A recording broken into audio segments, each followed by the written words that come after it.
Hi everyone, it's Cathy Zielske. Welcome to my YouTube channel. Today I have a colorful, if not imperfectly executed card project to share with you because I had made a card and shared it on social media using this beautiful set from Gina K Designs called Made with Love.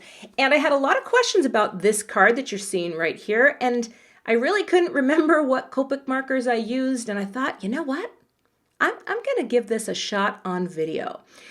Those are what I call famous last words. But anyway, let's get to the products. So as I said, I'm using this Gina K Designs Made with Love stamp set, which I had had for a while, but I just purchased the dies, the coordinating dies that come with the set. That's just a little mask there for another project. But I am kind of obsessed with Gina K. So Gina, if you're watching, you know I'm obsessed with you right now. You're my new Obi-Wan. Okay, been watching a lot of Gina videos and learning a lot of techniques as well. So let's see what we need today. Now I've got everything listed, these markers below. I won't call them out as I'm using them because as you'll see, I'm gonna get very confused. But I have my MISTI tool. I've got some embossing powder, and I'm gonna use some of Gina K's heavy base weight cardstock. And her gold fine detail powder is amazing. So I've got that going with my Versamark. I've got some Tombow mono adhesive and my little magic static removal bag.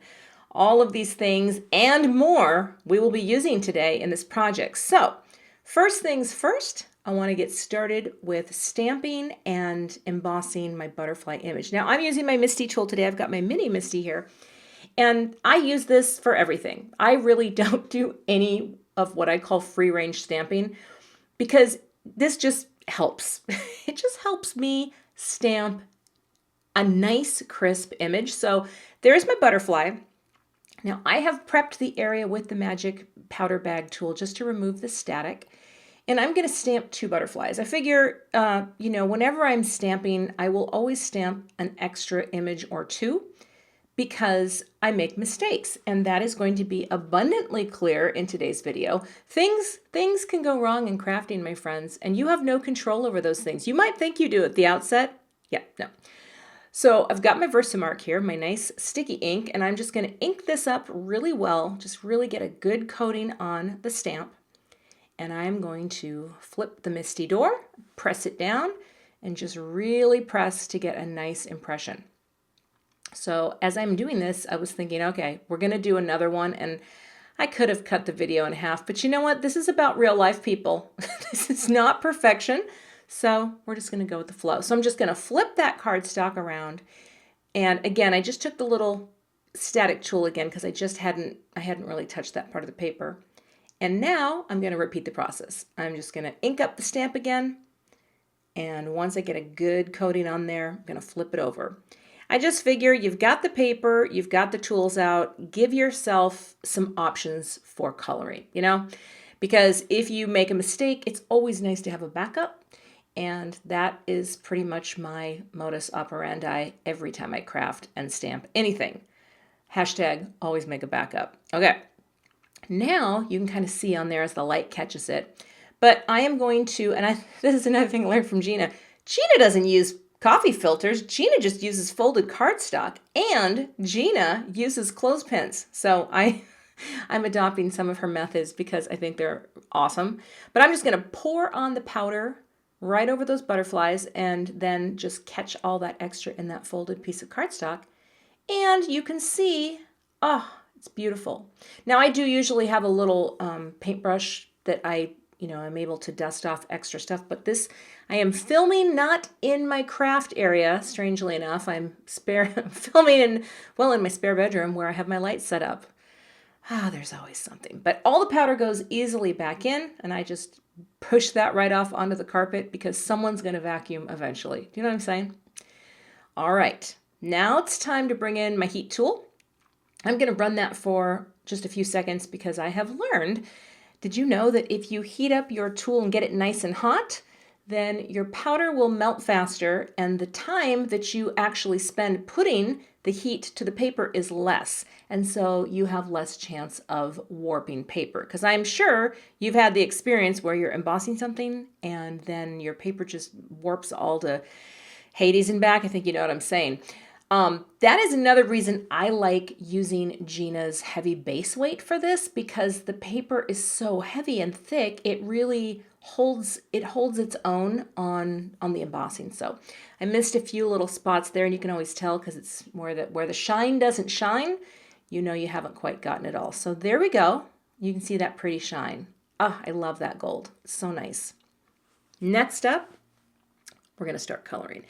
Now I speed this up because watching me color, let's just say, there are more exciting things, because here's what happened. I'm starting to color, and I've got an idea of, I've done one of these cards, so I know what I'm doing, and I'm getting my markers. And by the way, every color that I'm using today will be listed below, so if you're like, what red was that, Kathy? But I started in coloring with I think it was the whatever that one is right there, the 22. And I'm adding a little shading. I'm no expert. I just like to play. But then I came here and all of a sudden, look at this. The ink started to flow out of the pen like a faucet. And I was like, dude, really? So I sopped as much of it as I could and I started over. This is the reason why having a backup is a beautiful thing. And now you can see, oh, that color's much lighter when it's not pouring out with the consistency of water. Starting over was a good thing. But the thing is, I still feel like I want to say something about Copics, and that is this. I am still learning so much about how to use them.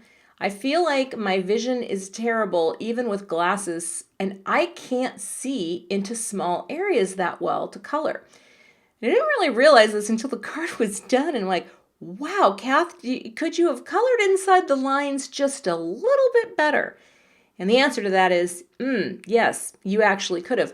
But again, I will point out, coloring is fun. And if my only goal in making a card is to have it be sheer perfection, then I probably need to get a different hobby. You know what I'm saying?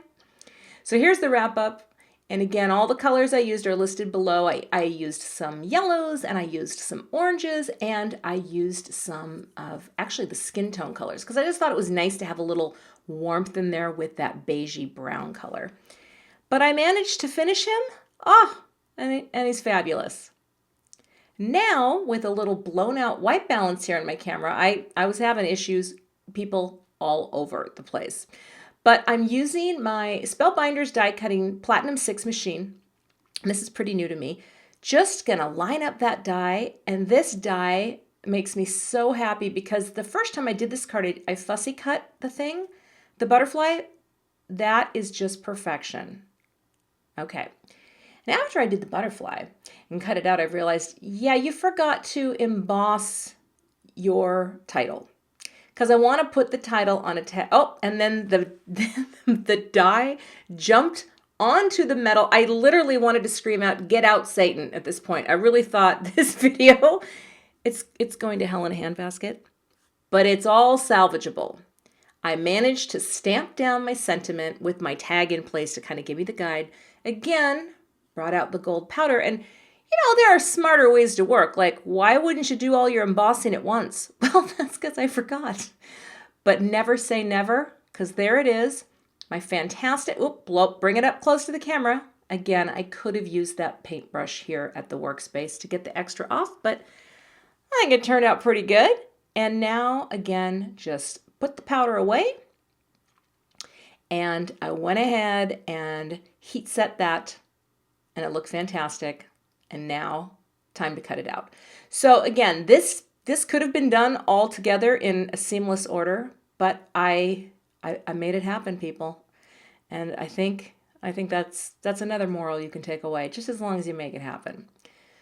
Now I'm going to cut my card base, and I am using Gina's Sweet Mango cardstock, and this cardstock is my favorite orange. It's just a fantastic orange, and it ended up looking so good with the Copic colors that I chose for the butterfly.